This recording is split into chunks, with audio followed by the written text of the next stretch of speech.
ये सांप की कहानी सांप और सपेरे के रहस्यमयी संबंधों पर आधारित है। एक गांव में एक सपेरा रहता था। उसके पास अलग अलग तरीके के कई सांप थे, जिन्हें वह अपने साथ बाहर ले जाकर खेल दिखाता था और इसी से उसका जीवन यापन होता था। एक बार की बात है। सपेरा शाम को अपने काम से कहीं बाहर जाता है और जब वह कुछ घंटों के बाद वापस आता है तो उसके सारे सांप घर से गायब होते हैं।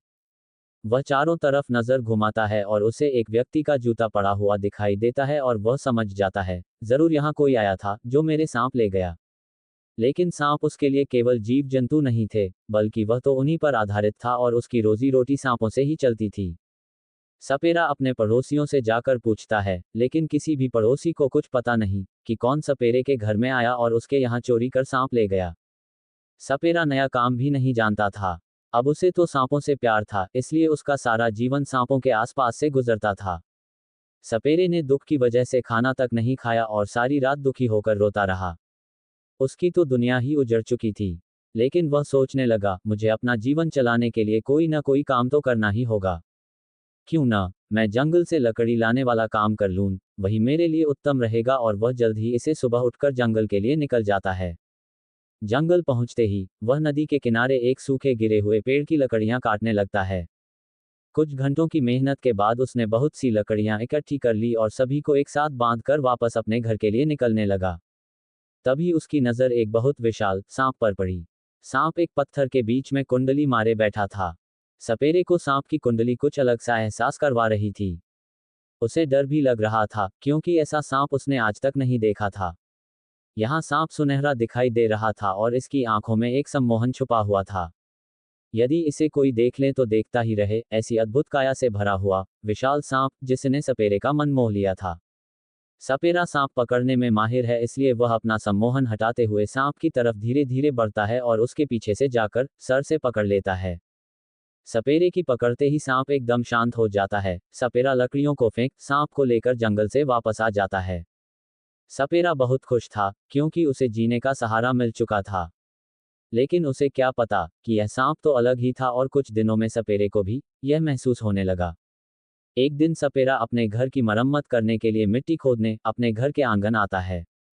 लेकिन उसका सांप कुंडली मारे आंगन में बैठा होता है। उसे ताज्जुब होता है, क्योंकि सांप को तो इस वक्त अंदर होना चाहिए था।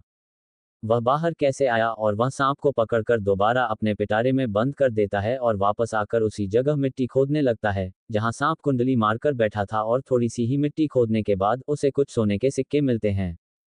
उसे देखते ही वह उछल पड़ता है। इतना सारा धन उसने आज तक नहीं देखा था।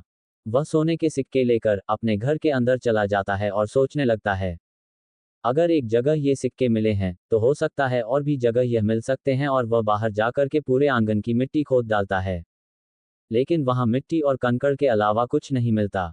सपेरा हिम्मत हार अंदर चला जाता है और कुछ देर तक बैठे रहने के बाद उसके दिमाग में विचार आता है, कहीं ये सांप का तो चमत्कारी नहीं है, क्योंकि जिस जगह पर सोने की पोटली मिली वह सांप वही कुंडली मारकर बैठा था। और उसका दिमाग चलना शुरू हो जाता है। वह तुरंत सोचता है, जब जंगल में सांप मिला था तो वहां भी कुंडली मार के ही बैठा था। हो सकता है उसके नीचे भी कुछ धन मिल जाए। और वह कुदाल लेकर जंगल की ओर निकल जाता है और उसी चट्टान के पास पहुंचता है जिसके ऊपर वह सुनहरा सांप बैठा था और उस पत्थर को हटाने के लिए जोर लगाने लगता है। लेकिन वह पत्थर हटाना उसके बस की बात नहीं थी।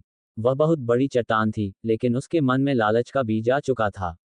उसे तो अब किसी भी हालत में धन चाहिए ही था। उसने वही जंगल में ही कुछ वनवासी लोगों की मदद से वह पत्थर उस जगह से हटा दिया और उन लोगों के सामने वहां खोदने में लगा। और कुछ ही समय में वहां से बहुत बड़ा पीतल का संदूक निकला। संदूक देखते ही सपेरे के चेहरे में खुशी का ठिकाना ना था। लेकिन वह भूल गया था कि उसने वनवासियों के सामने ही यह खोजा था। और सपेरा जैसे ही संदूक खोलता है उसमें हीरे जवाहरात अशर्फियां भरी होती है। तभी अचानक वनवासियों का समूह सपेरे को पकड़ लेता है।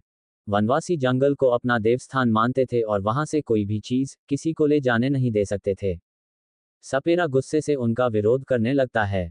लेकिन वनवासी उसकी कोई बात नहीं सुनते और उसे अपने साथ ले जाकर अपने सरदार के सामने खड़ा कर देते हैं और यहाँ घटित हुई सारी बातों को बता देते हैं। वनवासियों का सरदार बहुत जालिम होता है और जंगल में किसी भी घुसपैठ करने वाले को मौत की सजा देता है। और सारी बात सुनते ही सरदार सपेरे को भी पहाड़ी के ऊपर से घने जंगलों में फेंकने का आदेश देता है। और सरदार का आदेश पाते ही वनवासी उसे उठाकर पहाड़ी से नीचे फेंक देते हैं और सपेरे की लालच से उसकी रहस्यमयी कहानी का अंत हो जाता है।